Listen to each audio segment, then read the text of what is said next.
Le parquet flottant. Matériaux.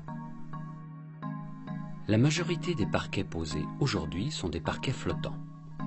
Quel que soit le sol existant, les lames de ce type de parquet vont s'emboîter les unes dans les autres jusqu'à former un ensemble autonome, flottant sur une sous-couche. Des lames avec sous-couche intégrée sont désormais disponibles. Plusieurs modèles de conception différents existent. Lames de bois pleines, en massif, lames de bois composite, constituées d'un parement en essence noble, encollé sur un support de bois aggloméré. Lames de stratifié, imitant le bois, le parement synthétique est rapporté sur le support aggloméré. Les dimensions sont assez variables et reprennent les cotes des planchers traditionnels qu'ils remplacent de plus en plus. Vous trouverez souvent des lames de pose constituées de plusieurs lames préassemblées. Le parquet flottant est un produit d'usine, un produit fini, teinté, cérusé, verni. Cela lui confère un avantage certain sur le parquet traditionnel. Facilité de pose, légèreté, durabilité et choix sont les grands atouts de ce revêtement.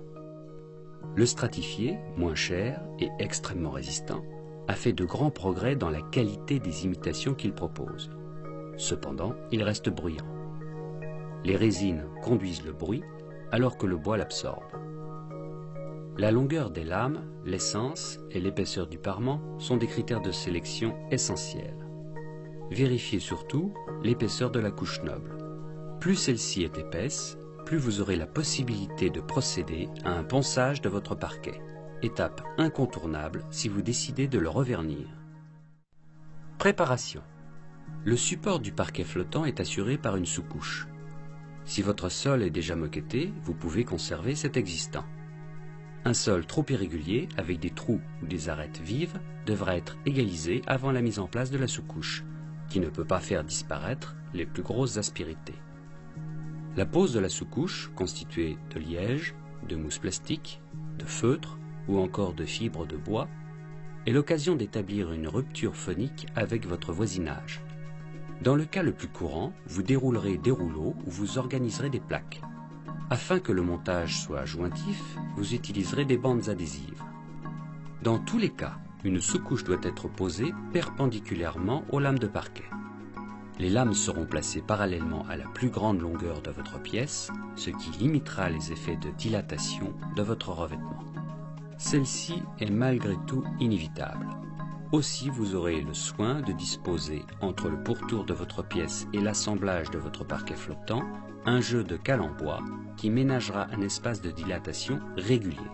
On retirera ces cales à la fin de la pose.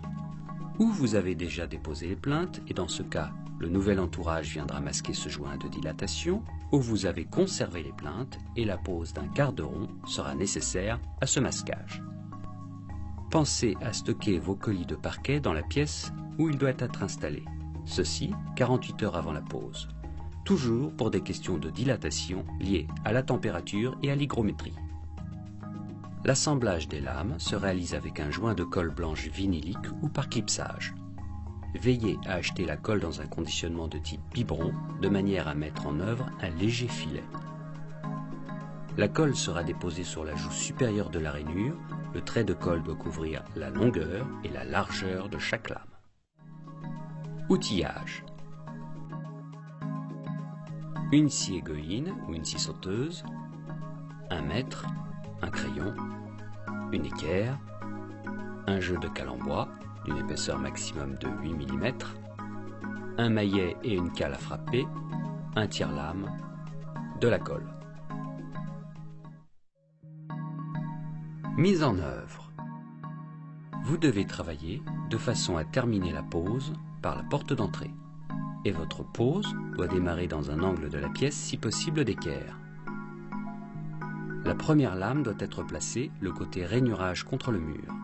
Ainsi, les nouvelles lames s'engageront sur les arêtes des précédentes, et ainsi de suite. Ce parquet à clipsage doit s'assembler à 30 degrés avant d'être abattu au sol. Chaque lame doit être scrupuleusement solidarisée à la précédente. À cet effet, vous utiliserez la cale et le maillet ou un marteau. En quelques coups secs, vous serez attentif à ne laisser aucun espace entre les lames.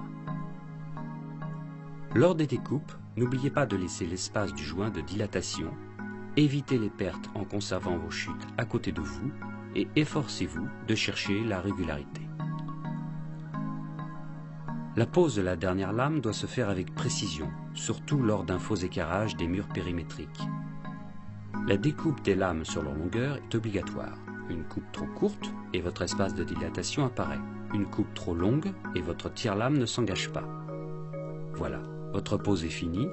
Laissez sécher 24 heures avant de circuler si vous avez utilisé de la colle.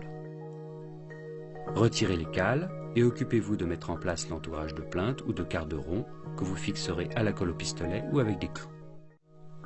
Effet. Précédemment, vous avez été informé de la disponibilité de ce type de revêtement en différentes largeurs et longueurs. Les modèles d'exposition vous permettront d'apprécier l'effet que produit une grande lame par rapport à une plus petite et de façon plus marquante celui d'une grande largeur. Si votre espace est grand, privilégiez des lames aux dimensions généreuses qui mettront en valeur le lieu. Si les dimensions de la pièce sont réduites, l'utilisation de ces mêmes grandes lames écrasera le volume. Entretien. Avant d'utiliser des produits de nettoyage, lisez les spécifications. Votre parquet est verni et peut réagir à un solvant en se désagrégeant. Soyez prudent à ne pas l'endommager inutilement, car il est en soi très résistant aux taches et fixe peu les poussières et les salissures. L'abrasion à terme usera le vernis de votre revêtement. Aussi faut-il poncer et revernir avant que la couche de parement ne soit atteinte profondément. En règle générale, les essences dures vieilliront mieux. Le parement en chêne est pour cette raison le plus répandu.